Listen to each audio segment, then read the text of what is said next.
직장 내 괴롭힘은 생각보다 매우 넓은 개념입니다. 산재 인정의 가능성도 요즘은 열려있는 추세입니다. 상담 받아보시고 적극적으로 행동하셨으면 좋겠습니다.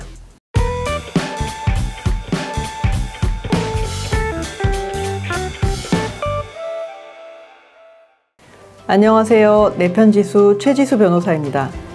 오늘은 직장 내 괴롭힘에 대해서 얘기해 보려고 합니다. 회사 다니는 게 힘들다. 아침에 눈 뜨기도 싫다.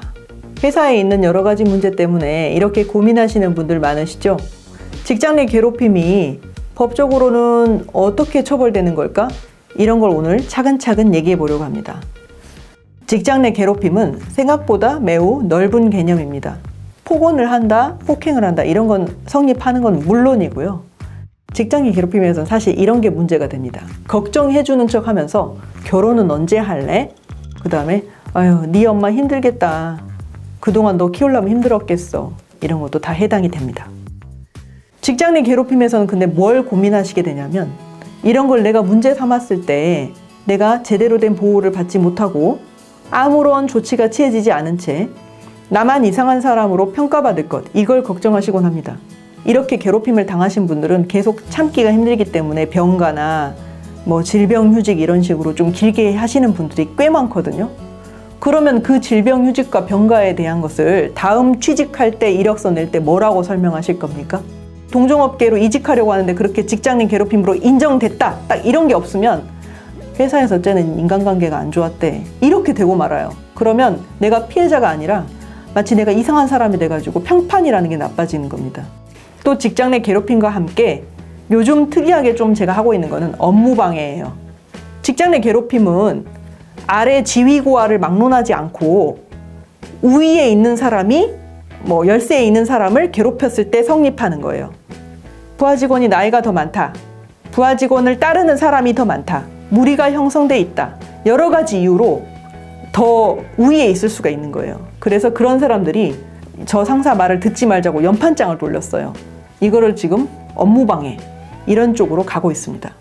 그래서 직장 내 괴롭힘은 상대방을 징계만 하는 데 의의가 있느냐? 법적으로 정해져 있어요. 전환 배치, 부서 배치, 전근 이런 게 다 정해져 있기 때문에 그런 부분도 보호를 받으실 수 있고요. 이게 산재로 인정이 되느냐? 이 부분이 화두가 되고 있어요. 산재 인정의 가능성도 요즘은 열려있는 추세입니다. 직장 내 괴롭힘으로 인한 정신적인 어떤 스트레스로 인해서 무슨 병명을 얻었다. 예를 들면 외상후 스트레스 장애. 이게 직장 내 괴롭힘으로 인한 것이다. 그럼 이게 산재가 인정될 여지가 있는 거예요. 직장 내 괴롭힘이 인정된다? 내 위자료가 인정될 수 있겠죠. 그럼 민사상 손해배상 청구도 가능하고요. 그러니까 직장 내 괴롭힘으로 하는 게 별로 크게 처벌도 안 받는다지? 이렇게 하고 끝날 게 아니라 변호사를 통해서 직장 내 괴롭힘이 인정됐을 때 여러 가지가 부대적으로 따르게 되기 때문에 좀 적극적으로 너무 괴로우시다면 생각해 보실 필요가 있는 겁니다. 직장 내 괴롭힘으로 최근에 뉴스가 된 것 중에 하나는 서울대 청소노동자 필기시험. 이게 직장 내 괴롭힘이냐? 이게 문제가 된 경우가 있었어요.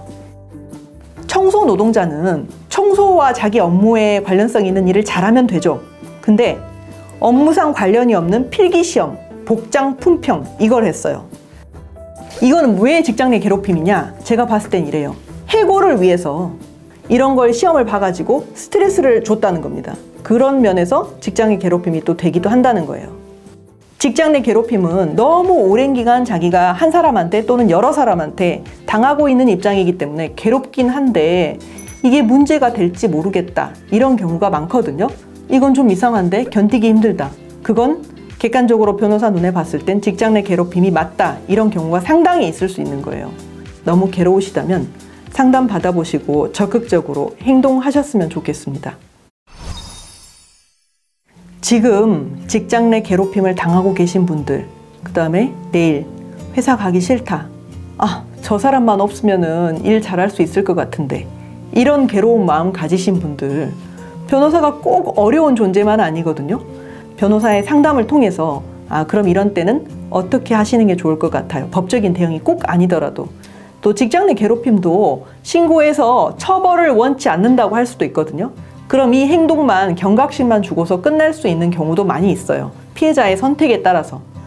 변호사한테 법적인 꼭 이런 처벌 이런 거 아니더라도 터놓고 상담받을 수 있는 창구 이렇게 생각하시고 편하게 다가오시기 바랍니다. 내편지수 최지수 변호사였습니다.